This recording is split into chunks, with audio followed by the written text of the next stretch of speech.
Hello guys, welcome back to my channel. It's Joffrey Noodle Legs here today with another top 10 video today. Today I'm doing my top 10 horror film remakes.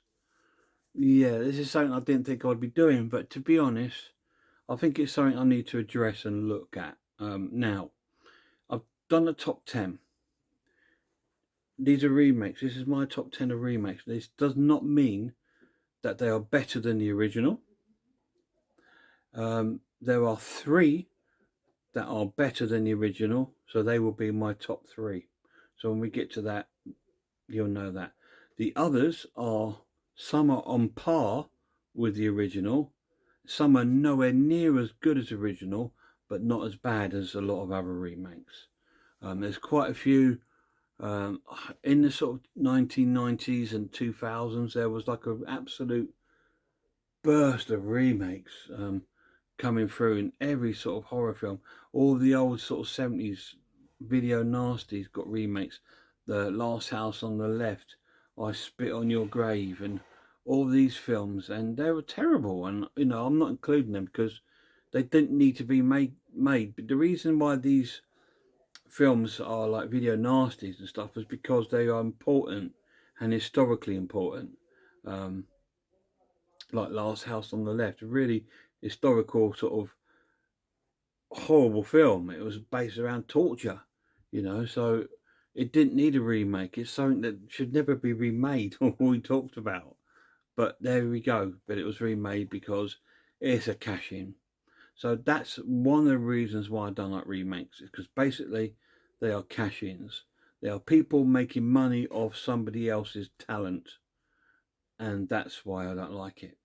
Now, but there is a but. There is some films that are really good, and for an example, Hellraiser's getting a remake, but Clive Barker, who did the original and who wrote it, has got input to it. He's the executive producer for it, so he is involved with that. So to me, that's a cool and okay thing. I'm happy with stuff like that. It's like, say, if they do, like, okay, now Halloween. Now I know they're not remakes, but Rob Zombie did the reboots. No, to me it was a no go. You know, again, I'm not saying they're bad films, but I just thinking if John Carpenter was like in on it, then yeah, that's an okay thing. But there are three remakes in this set here of top tens that are actually better than the original. Um, and we'll get to those when we get to 3 to 1. I'm going to start off at number 10. Okay, this one is definitely worse than the original and is really not a good remake, but I've put it in there because it's a fun popcorn movie, and that's the Texas Chainsaw Massacre. It had little hints of like some of the original in there, little bits, little clippets of things that happened in the original, especially with Leatherface shutting the big silver door behind him, things like that. But I was really disappointed with the film, to be honest. I thought the Leatherface looked terrible. Um, I like the original because it looked more sort of like weird and wackier, and I liked it. This one looked too, they overdid it, if you know what I mean, trying making him look scary, and he become less scary because trying to make things look scary sometimes isn't scary. But with the other sort of Leatherface, he looked like a little bit like a doll, didn't it? Like a doll's face at sometimes, and it looked really creepy. So, but that gets on sort of like number 10. It's the worst one in here, I think, um, because it was a fun popcorn movie. You know, had some good characters in there. The police officer was really cool, quite funny. I quite liked him, and the warped woman and the big woman in the caravan I thought was quite funny. So it's got some good moments in there, but it was so far withdrawn from the original that it's almost more like a reboot than a remake. But there we go. Number 9 is a remake, but this is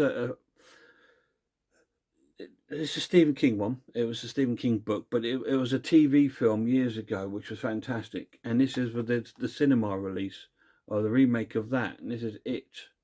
Um, it was okay. I quite enjoyed it. I thought it was quite well made.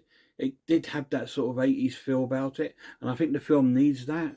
because of like everyone's love for the original, they had to keep that sort of 80s sort of feel to it, and I quite like that, you know. And 80s sort of horror and supernatural seems quite popular these days, doesn't it? We things like Stranger Things and things like that. It's quite a popular trying to make an 80s sort of film where about 5-10 years ago it was to make a 70s looking film, you know. But yeah, that's cool. I quite enjoyed it. I thought it was quite a cool film. Even if if the other film hadn't been made, it would have been a great film. But because of it's already copying the film that's already been made, yeah, that's why it loses points and doesn't get like the recognition it'll get from me. But it's okay. Sorry about the dogs there. They obviously don't like that one, or they know what's next because it is a dog film next, and it's Wolfman. I really enjoyed this sort of big budget sort of version of the Wolfman, based on obviously the 1930s one that came out with Lon Chaney Jr. This is a really cool remake, really good cast. You know, Anthony Hopkins is in it, fantastic, and I really like the night scenes in London with the wharf over the roofs and by the Tower Bridge. That's why I liked it. I liked it for the sort of artistic photography in the film. Um, so that was quite a good remake, to be honest. Again, it's not going to match the original because the original had the classic sort of really poor makeup effects, but it had that atmosphere. It was so creepy and black and white. And I think, do you know what? If this would have been filmed in black and white, I think that would have been a better move for this film. But it was all right. It was a fun film, but nowhere near as good as the original. Next up is one of my favourite film directors being films being remade. George Romero, I love. This is the remake of the Crazies, and again, it was okay. It was a good fun popcorn movie. Um, the story of the Crazies. It's a little bit like a zombie film. It's about this unknown virus thing that people catch and they sort of go all sort of zombie like and crazy. And yeah, typical George Romero, and that's what he did best. May he rest in peace. But this is a remake of his 1970s classic, The Crazies, and this was okay. Again, it was an okay film. It didn't have that sort of atmosphere or that the original had. I liked the original because it was sort of semi sort of documentary, and it was if you've seen Romero's Dawn of the Dead and way he films, it was very similar to that, and I like that sort of way of filmmaking. This didn't have it. It was more like a story, a linear story, like, you know, it's just a normal sort of popcorn modern day horror film, but it was okay. Next up is a remake of a Wes Craven film. It's The Hills Have Eyes. This is at number 6. The Hills Have Eyes remake. Yes, it's a hell of a lot gorier than the first one, but it still loses that sort of that feel that the first one had. And I mean, the first one had Michael Perriman, so you can't beat that really. But this was okay. It was a good little remake. The premises of this story is a family in a RV traveling through like um, America, sort of Arizona, Death Valley sort of area, and their car breaks down, and there's like a mutated sort of cannibal sort of family living in the hills that sort of prey on them. So that's the story. Um, it's a Wes Craven film. Came out in the late 70s, I believe. Really popular in the 80s when VHS and videos come out. Everybody rented it and saw it. Um, it was a cool film. It's not one of my favourite horrors, The Hills Have Eyes. Um, but this was not a too bad of a sort of remake. It's a lot more gorier. Um, but again, I think it's because as the horror movies moved on, people expected more gore and want more gore. I mean, I do like gore, as you know, but I like it in the originals rather than in remakes, but it's okay. That's my number 6. So top 5. Number 5 is one that gets a lot of flack. It's another Wes Craven remake. It gets a lot of flack. A lot of people don't like it at all, but I actually really enjoyed it. And it's A Nightmare on Elm Street, the remake. I actually thought it was a really good remake. This is one that I would say was on par with the original. It's not better, but it's on par with the original. I didn't really like much of the Nightmare on Elm Street afterwards, to be honest. I liked the first one and maybe one or so other, but this is the one I thought was quite a good remake on par with the original. It tells the story of Freddy Krueger, and it tells him in a different sort of light of him being like victimized as like a child abuser, and it's a good film, and the local town folk burn him, and then it's trying to find out was he actually that child abuser. So there we are. That takes a little bit of a different take on the original, but it still had a lot of the same elements of the original. So yeah, I actually really enjoyed it, to be honest. That's why it's in my top 5. We're getting near the top 3 that are better than the original. But in number 4 is another film that's in par with the original, and that's King Kong. This one is the one starring Jack Black. Really good version of the film. I think it's really on par. I think they did the film justice. It looks really cool. The CGI, which I'm not a big fan of, does look cool in this. You can't have a proper full-size a 10-foot gorilla, can you? So, yeah, and I actually really enjoyed it, to be honest. It's a great cinema popcorn movie. I am going to be doing a review of this film shortly, so keep an eye out for that, because I wanted to give you my opinion on the 4K transfer of the film to see what that's like. So that's in at number 4. So the top 3. Now these films are 3 remakes that were better than the original, and I can only find 3.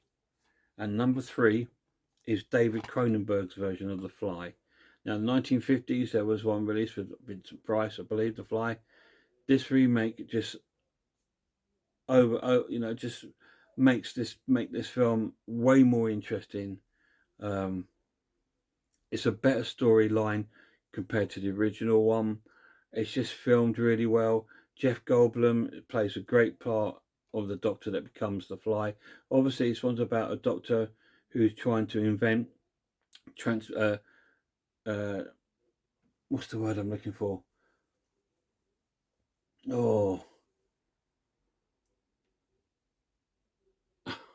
transportation, if you like, from one pod to another. So you can sort of like you can move from one pod to another. So he invents these pods where you can teleport. That's the word. So you can teleport. So he teleports himself from one pod to the other. But whilst he's doing that, a fly gets in there with him, and their DNA get mixed up, and he turns into a fly. What a great film! Amazing film. I saw this at the cinema, and I love it. And it's way better than the original. Number 3. Number 2 is also way better than the original. The original also came out in the 50s, and this is the 80s version of the Blob. It's such a good film. What a great sci-fi film. This is about a meteorite that lands on the planet, and there's like this blob that sort of like takes over this old boy that goes and investigates this meteorite. He gets taken to the hospital. Obviously he dies, and his blob infests other people, and it's like a big sort of like hunt down the blob sort of thing. It's an amazing monster film. It's really well say acted, but for the 80s, it's a proper 80s film, and I love that. I love 80s horror. 80s horror is my favourite horror films. You may know, I mean, I love 70s and everything, but the 80s is where my sort of heart belongs. And this is a typical 80s, like Fright Night, like all those sort of 80s horror films. This one is up there, The Blob, and it's way better than the original. So number 1 can only be it's a John Carpenter film, not a John Carpenter remake. John Carpenter made this film, and it's a remake of an old sci-fi film, and it's The Thing. This is a remake of The Thing. I think the original Thing was about 1930s or 40s film. It could have been 50s. I've only seen it a couple of times. It's an old black and white sort of film, which is still good film. But this, it wipes the floor with it hands down. It's an amazing film. This is a Guess Who film. It's about this American outfit in the middle of Antarctic doing whatever experiments they're doing there. And there's a Norwegian team out there. And there's a dog that comes to the camp being chased by helicopter by this Norwegian team. And obviously the Americans want to see what's going on, so they visit the camp and the Norwegian team find them all dead. And then they go back and everyone, and there's a creature called the Thing that they've dug up that's been supposed to have been in the ice for like thousands and thousands of years, and they dig it up, and it's in the dog. So then the dog sort of like turns into the Thing, and the Thing's let loose, and it can sort of take over any of them. And so it's a Guess who's the Thing sort of thing. And it's a really intense horror moments, especially the moment when they're all doing their blood test to see who is the Thing. To me, that's one of the most tense horror moments in film history, when they're all sitting there, you're all thinking, who is it? You know, and they're doing this blood test with the heated metal to see which one reacts to the blood, because it's such an intense scene. To me, that's the most intense part of any horror film ever made, and I love it. I love The Thing. It's up there with Alien, really. So that is my favourite remake film, and it's way better than the original. There we go. I've addressed the remake situation. So there are 3 that are better, there are 2 that are on par, and there are 5 that are not good but are fun. And there we are. So that's my take on remakes. Do you have any favourite horror remakes? Put them down below if you do. They're still doing them now. They still feel the need to make horror remakes, where to me it's like you're cashing in on someone else's credibility, and that's one big put off to me. Unless the person that's done that original has got input to it, like I said, Clive Barker with the Hellraiser. That I think that's cool, and I'm happy with that. I'm looking forward to that. Anyway, guys, go and check out some more YouTube channels if you get a chance. Horror channels. You got Horror Hands. Excuse me. Sarah of Horror, the Horror Geek. If I get his name right, Pizzoel. Check his channel out. It's quite cool. He does a lot of not just films. He does a lot of merchandise from horror films. Him and his family, and he does some really cool videos. Check him out. Also, Horror and Todge, Man v Film, and also RS Designs. Until next time, guys, look after yourselves, look after one another, and I really hope I'll see you all soon.